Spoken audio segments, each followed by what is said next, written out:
All right, well, my name's Brett Bennett. I'm from here in St. Albans. I've been around here for about the past 15, 20 years. Born in Florida, didn't stay down there very long. Whenever I was 4 months old, my dad got shot and killed in a bar. Me and my mom left from there, moved to Baltimore, a few other states, moved around a lot. Going to high school, I was selling drugs just to help my family get by. Like I would sell my family's painkillers and stuff for them to get money for rent for the house and stuff like that. I got expelled from school. During the same year that I got expelled from school, my mother died in a work accident. So it was just me and my stepdad after that. After my mom died, my stepdad, he drank a little bit beforehand, but he started drinking really heavy whenever my mom died. And I was 14 years old and I moved out on my own. Got my own apartment. Of course, the only way to pay for anything that young, nowhere would let me get a job. I'm too young. So I was selling drugs to be able to have my own apartment, stuff like that. Like during the summer, I would cut grass if I could. Anything to avoid having to sell the drugs. If I could make money, I would do it the right way. But wintertime in Kentucky, there's nowhere to cut grass. There's nowhere you can really work outside or do anything like that. So, my mom died too. It hit me pretty hard. I started using painkillers and stuff like that myself. Now that went on for quite a few years, but I ended up having a kid with a girl whenever I was 18, and started trying to clean myself up a little bit. I was still using the marijuana maintenance program. I still smoked weed to calm myself down. The drugs is all I really knew. I used them all my life pretty much. But after I had a kid with her, about 11 days after he was born, took him to the hospital because he kept on throwing up his formula. So after I take him to the hospital, I was working 2 jobs, and I get a phone call about 2 or 3 days after he's in there, and it was a CPS worker called and said that he was malnourished. Well, that's why I took him to the hospital in the first place, because he was throwing up his formula and stuff. But apparently my child's mother wasn't taking care of him in the hospital like she should and all that stuff, so they opened a CPS case on me. I was fighting to get him back for about a year, but during that year I went and took my GED with a friend that I was working with, and there was an Army recruiter that was up there at the time, and he asked me if I ever thought about joining the military. I told him no, but I wasn't doing anything better with my life at the time. I was just working down at Shoney's and Dwight's here in St. Albans. So after fighting for about a year, my recruiter told me that they were getting ready to stop taking people that had only GEDs and only accepted high school diplomas, so it was my last chance to get in. So in order to get into the military, I had to sign rights over my son, because you can't be a single parent in the military. So after I signed my rights over to him, I go into the military. My first duty station was over in Camp Casey, South Korea. I spent about 14 to 15 months over there. I came straight back here, went to Fort Bliss in Texas, and I wasn't even down there for 2 months, and I got sent over to Afghanistan.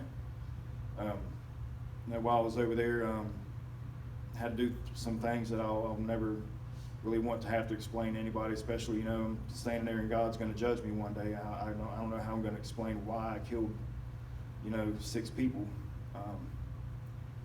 It doesn't say thou shalt not kill if, it just says don't do it. But I feel like he's going to forgive me for that, because I'm trying to make up for it now. By bringing people back, bring people back out of the desperation that they're in with all these drugs and stuff that everybody's still using. After I got out of the military, I met another girl and I had a child with. We were together for 7 years. But I went right back into my opiate addiction, because while I was over in Iraq and Afghanistan, I messed my leg up and they were prescribing me 120 Lortabs a month. Well, whenever I got out, I had to, find my own way of still fixing that pain. And I started off just using Lortab and stuff. I'd find those. And somebody had introduced me into Roxycontin. I started doing those a lot. I was getting them for really cheap. I was actually selling those on the side to provide a little bit for my family and all that stuff. I was only working a restaurant job, so there's only so far I could go with that. And also to support my addiction at the same time, because I quickly got addicted to those.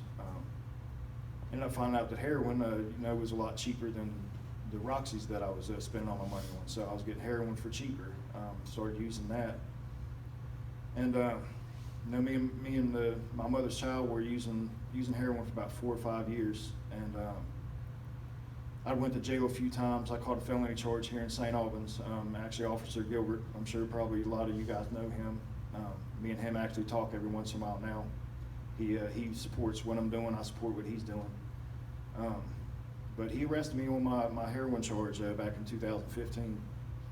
After that, I used heroin for a little bit longer, probably about close to another year. Then I just dropped it completely. But I had started doing methamphetamines they actually kind of help with the sickness for some reason. I guess it's because you don't sleep very much. You don't have to go through the withdrawals whenever you're waking up because you don't go to sleep. But started using that pretty bad, and me and my baby mom had split up. So I was pretty much by myself, and that's where the biggest thing in my life has always been. I lose people. I lost both my parents. I built my own family whenever I was 18 with that first mother of my child. I lost both of them. I got close with another woman, was with for 7 years, and lost it again. Almost all of it is because of drugs and other poor choices I've made in my lifetime.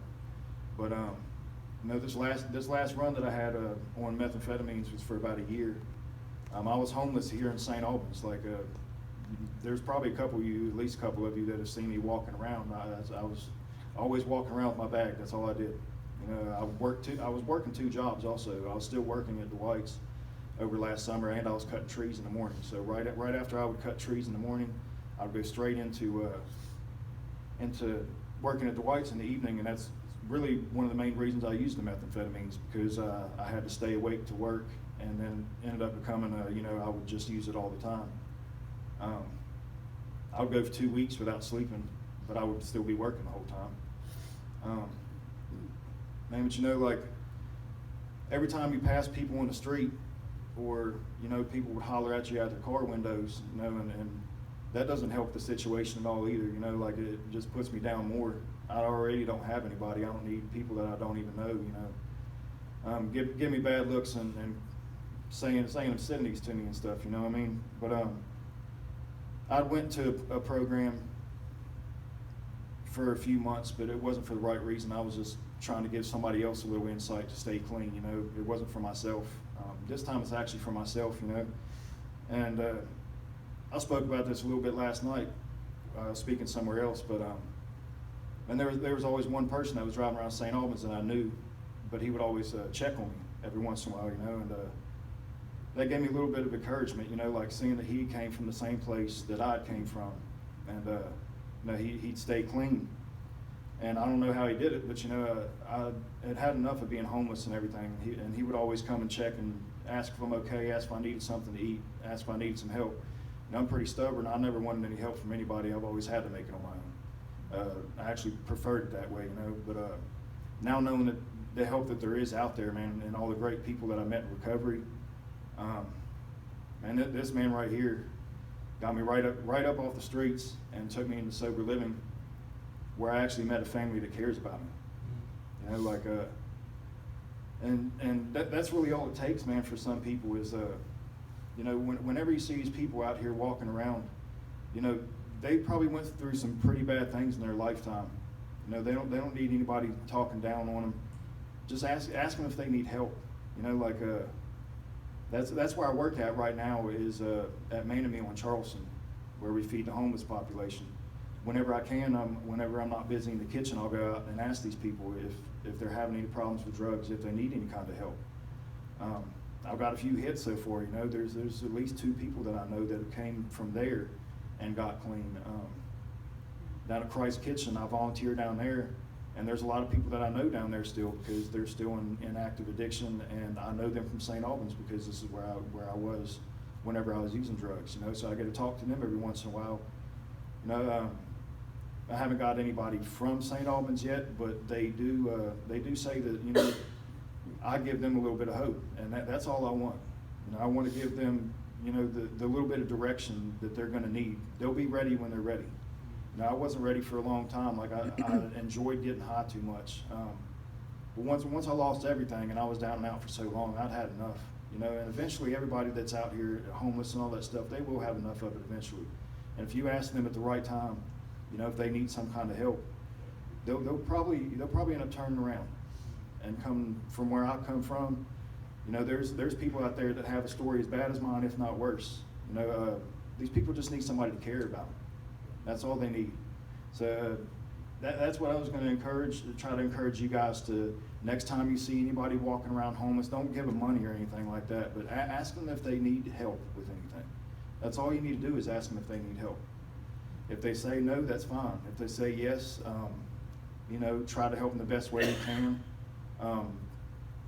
Brett Red Bennett on Facebook. You can always message me if anybody needs any help. I'm also a certified recovery coach. My sponsor and mentor, my best friend, is also a recovery coach. So if anybody around here needs any help, or you have any family or anything like that struggling with addiction, please get a hold of us, and we will try our best to get them to join this lifestyle. In 8 short months, I went from living on the street, walking around here in St. Albans with one pair of clothes I had on my back, to doing what I'm doing today. You know, helping everybody that I can, everybody that comes in my path. It doesn't matter. They're dingy, they smell bad, you know, it doesn't matter. I ask them if they need help. That's all some people need. So I appreciate you guys having me talk for you.